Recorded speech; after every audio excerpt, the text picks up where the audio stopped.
আসসালামু আলাইকুম ভিউয়ার্স, কেমন আছেন সবাই? আশা করি সবাই ভালো আছেন। আজকে আমি ফুলকো ফুলকো কচুরি করে দেখাবো। তার জন্য নিয়ে নিয়েছি ময়দা, আর তাতে দিয়ে দিলাম পরিমাণ মতো লবণ আর অল্প একটু চিনি দিয়ে আবার একটু সাদা তেল দিয়ে ভালো করে মিশিয়ে নেব।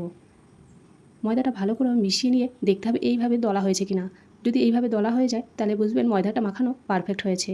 আর যদি না হয় আর একটু সাদা তেল দিয়ে দেবেন। আর এদিকে পানিটা একটু গরম করে নিয়ে ময়দার মধ্যে ঢেলে দিয়ে নাড়িয়ে চাড়িয়ে ময়দাটা ভালো করে মাখিয়ে নিতে হবে।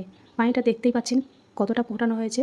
পানিটা কিন্তু পুরোপুরি ফোটালে এদিকে লুচিটা ভালো হবে না, মুচমুচে ঝরঝরে ভেঙে ভেঙে যাবে, খেতেও ভালো লাগবে না। আর আমি যেইভাবে দেখলাম পানিটা সেইভাবে ফোটালে এখানে লুচিটা অনেকটাই সুন্দর হবে আর ফুলকো ফুলকো হবে। এখানে আমার ময়দাটা ভালো করেই মাখানো হয়ে গেছে। এবার আমি একটা বাটি দিয়ে ঢেকে রাখবো।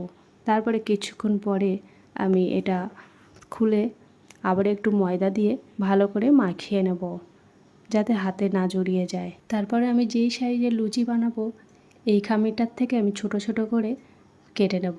তারপরে আমি বেলবো। আপনারা এখানে যে যেমন লুচির সাইজটা পছন্দ করেন সেই সাইজেরই বানাতে পারেন।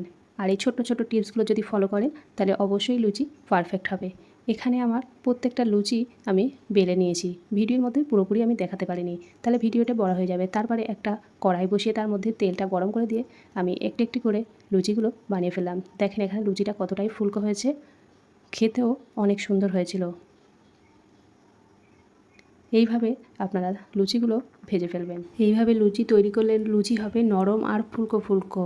অনেকে লুচি তৈরি করেন পুরোপুরি চিট হয়ে যায়, খাওয়া যায় না।